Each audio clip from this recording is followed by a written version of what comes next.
കഴിഞ്ഞ ദിവസം കണ്ടു നമ്മുടെ രേണു ചേച്ചിന്റെ അടുത്ത് പോയത് കണ്ട് എന്താ ആളുടെ എങ്ങനെയുണ്ട്? പുള്ളിക്കാരിക്ക് എന്താ പറയണ്ട, ബിഗ് ബോസിന് ഇറങ്ങിയ ശേഷം ഞാൻ ഇപ്പോഴാണ് പുള്ളിക്കാരി കാണുന്നത്. അപ്പൊ പുള്ളിക്കാരി വിളിച്ചിട്ടുണ്ടായിരുന്നു, ഞങ്ങളെല്ലാവരും ബിഗ് ബോസിൽ എല്ലാവരും വിളിച്ചിട്ടുണ്ടായിരുന്നു, നേരിൽ കാണണമെന്ന് പറഞ്ഞിട്ട് ഞങ്ങളെല്ലാവരും വീഡിയോ കോൾ ചെയ്തിട്ടുണ്ടായിരുന്നു. അങ്ങനെയാണ് ഞങ്ങൾ ഓൾറെഡി നിങ്ങൾ കാണാൻ വേണ്ടി ഇരിക്കുകയായിരുന്നു, പോയി അതിന് മുന്നേ പുള്ളിക്കാരി ഇങ്ങോട്ട് വിളിച്ചു, എന്നെ ആദില നൂറയൊക്കെ. അപ്പൊ വിളിച്ചപ്പോൾ ഞങ്ങൾ പറഞ്ഞു ഒരു സമയം നോക്കി വരാമെന്ന്. അങ്ങനെ ഞങ്ങൾ പോയി കണ്ടു. ഹെൽത്തൊക്കെ ഇച്ചിരി മോശമാണ്, പിന്നെ ഓക്കെ ആയി റിക്കവറായി വരും എന്നാണ് ഞാൻ പ്രതീക്ഷിക്കുന്നത്. ഇപ്പം കിച്ചൊരു വീഡിയോ ഇട്ടതിനെ പറ്റി കിച്ചു വീഡിയോ ഇട്ടത് കിച്ചുവിന്റെ ഇഷ്ടമല്ലേ, ഓരോരുത്തർ ഇഷ്ടമല്ല ഓരോരുത്തർ എങ്ങനെ വീഡിയോ ചെയ്യണം ചെയ്യണ്ടെന്നുള്ളത്. അപ്പൊ അതിൽ നിന്ന് എനിക്കൊന്നും പറയാനില്ല, അത് അവർ തമ്മിലുള്ള ഇഷ്യൂ ആണ്. അതിൽ ഞാനൊന്നും സംസാരിക്കാനും ചേച്ചിടത്തും പറഞ്ഞിട്ടില്ല, ഒന്നും പ്രതികരിക്കാൻ പോകണ്ട, ഈ ചെവി കൊടുക്കട്ടെ ഈ ചെവി കൊടുക്കണം. അപ്പൊ ഞാൻ കിച്ചുനെ ഞാൻ വിളിച്ചിട്ടില്ല, കിച്ചുനത്ത് അതാ പറയാനുള്ളത്. കാരണം അവരുടെ മുന്നത്തെ ഇഷ്യൂ എന്തെങ്കിലും ആയിരിക്കും.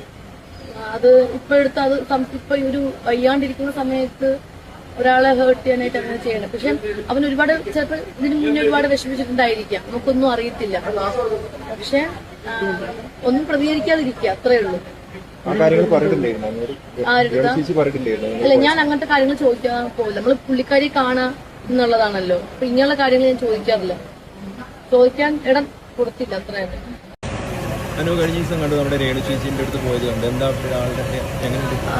പുള്ളിക്കാരിക്ക് എന്താ പറയണ, ബിഗ് ബോസിന് ഇറങ്ങിയ ശേഷം ഞാൻ ഇപ്പോഴാണ് പുള്ളിക്കാരി കാണുന്നത്.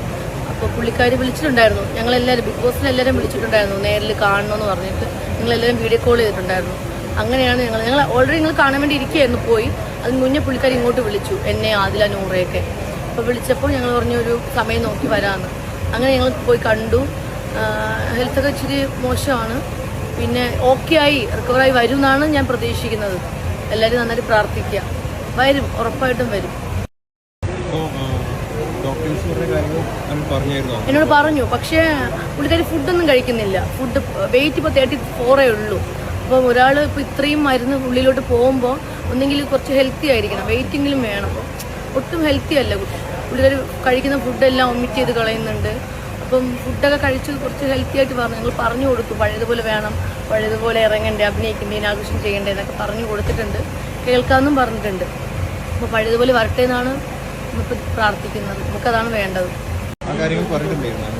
ആരുടെ അല്ല, ഞാൻ അങ്ങനത്തെ കാര്യങ്ങൾ ചോദിക്കാൻ പോകില്ല. നമ്മൾ പുള്ളിക്കാരി കാണാ എന്നുള്ളതാണല്ലോ. അപ്പൊ ഇങ്ങനെയുള്ള കാര്യങ്ങൾ ഞാൻ ചോദിക്കാറില്ല, ചോദിക്കാൻ ഇടം കൊടുത്തില്ല, അത്രയാണ്. കിച്ചു വീഡിയോ ഇട്ടത് കിച്ചുവിന്റെ ഇഷ്ടമല്ലേ, ഓരോരുത്തർ ഇഷ്ടമല്ലേ ഓരോരുത്തർ എങ്ങനെ വീഡിയോ ചെയ്യണം ചെയ്യണ്ടെന്നുള്ളത്. അപ്പൊ അതിൽ നിന്ന് എനിക്കൊന്നും പറയാനില്ല, അത് അവർ തമ്മിലുള്ള ഇഷ്യൂ ആണ്. അതിൽ ഞാനൊന്നും സംസാരിക്കാനും ചേച്ചിടത്തും പറഞ്ഞിട്ടില്ല, ഒന്നും പ്രതികരിക്കാൻ പോകണ്ട, ഈ ചെവി കൊടുക്കട്ടെ ഈ ചെവി കൊടുക്കണം. അപ്പൊ ഞാൻ കിച്ചുനെ ഞാൻ വിളിച്ചിട്ടില്ല, കിച്ചുനത്ത് അതാ പറയാനുള്ളത്. കാരണം അവരുടെ മുന്നത്തെ ഇഷ്യൂ എന്തെങ്കിലും ആയിരിക്കും.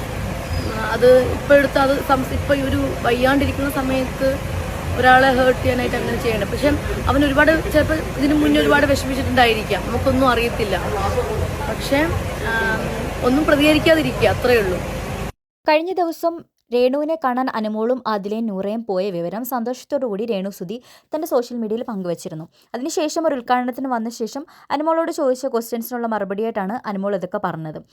രേണു ചേച്ചി ഇങ്ങോട്ട് വിളിച്ചിട്ടാണ് ഞങ്ങൾ കാണാൻ പോയതെന്നും ഓൾറെഡി കാണാൻ പോകാനിരുന്നതാണെന്നും ഇങ്ങോട്ട് വിളിച്ചപ്പോൾ സമയം കണ്ടെത്തി പോയതാണ്, ഇതിനു മുൻപേ ഞങ്ങൾ വീഡിയോ കോൾ ചെയ്തിട്ടുണ്ടെന്നുമൊക്കെയാണ് അനുമോൾ പറഞ്ഞത്.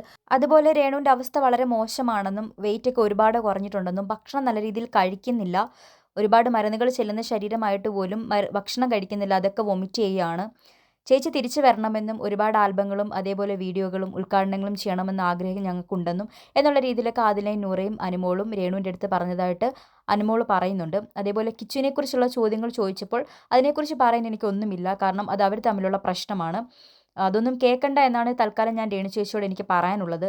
അതേപോലെ തന്നെ കിച്ചു ഈ സമയത്ത് അവർ തമ്മിലുള്ള പ്രശ്നങ്ങൾ മാറ്റിവെച്ച് തിരിച്ച് രേണു ചേച്ചിയുടെ അടുത്തേക്ക് വരണം എന്നുള്ള രീതിയിലാണ് ഞാൻ ആഗ്രഹിക്കുന്നത് എന്നൊക്കെയാണ് അനുമോൾ മീഡിയോസിനോട് പറഞ്ഞത്.